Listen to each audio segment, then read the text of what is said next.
Welcome back to part 4 of my figurative language series. And today's video is going to be going over the 3 previous parts all together.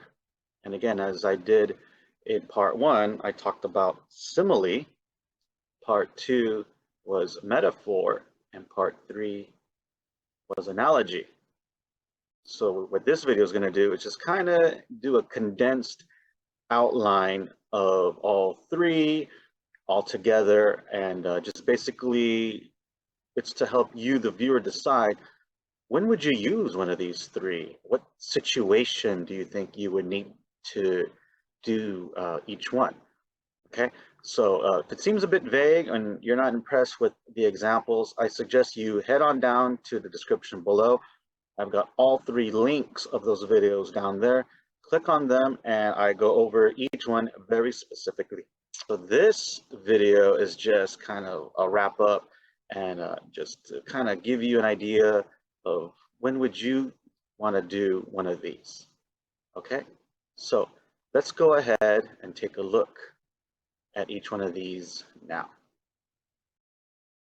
So the big question is, should you use a metaphor, a simile, or an analogy in your writing? So let me just give you a couple of outlines here on this, just to give you an idea. And again, really, it's your opinion. You're the writer. I'm not here to say, do this one, do that one, or do this one, okay? You, as the writer, have to decide, okay?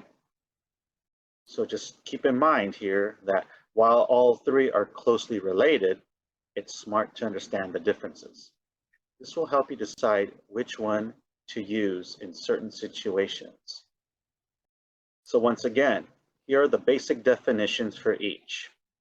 A metaphor is a figure of speech that uses one thing to mean another and makes a comparison between the two. Simile compares 2 different things in order to create a new meaning. An analogy is comparable to metaphor and simile in that it shows how 2 different things are similar, but it's a bit more complex.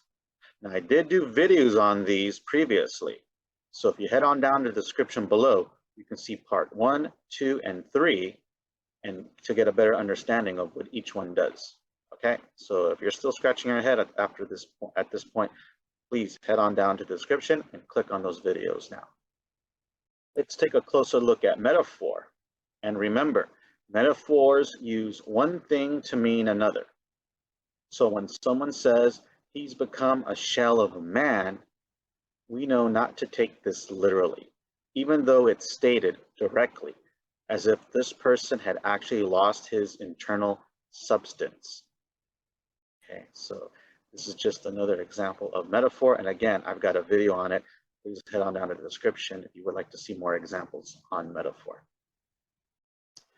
For simile, in the case of similes, we are made explicitly aware that a comparison is being made due to the use of like or as. He's like a shell of a man. For fun, the next time someone corrects you and says, that's a simile, not a metaphor, you can respond by letting them know that a simile is a type of metaphor, just like sarcasm is a type of irony. And again, try to resist the urge to be sarcastic in your delivery. For analogy, rather than a figure of speech, an analogy is more of a logical argument. The presenter of an analogy will often demonstrate how 2 things are alike by pointing out shared characteristics. The goal is showing that if 2 things are similar in some ways, they are similar in other ways as well. Now, I have a video on this, like I've been saying, that gives more details and examples of what these are here.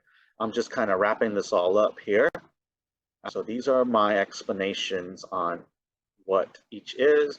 And again, it's more about which one would you do in a writing situation? Which one would you want to do? Okay. So here's the bonus activity. And for the bonus activity, I'm going to ask you to write a complete sentence showing an example of metaphor, analogy, and simile. And please do not use any examples from parts 1, 2, or 3 in the previous videos, okay? So again, I just want you to give me an example for each one. I've got analogy, metaphor, and simile here.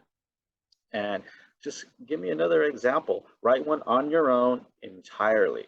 Now at this point, I'm going to assume you've done this already. You've already seen my other videos, so you already have an idea.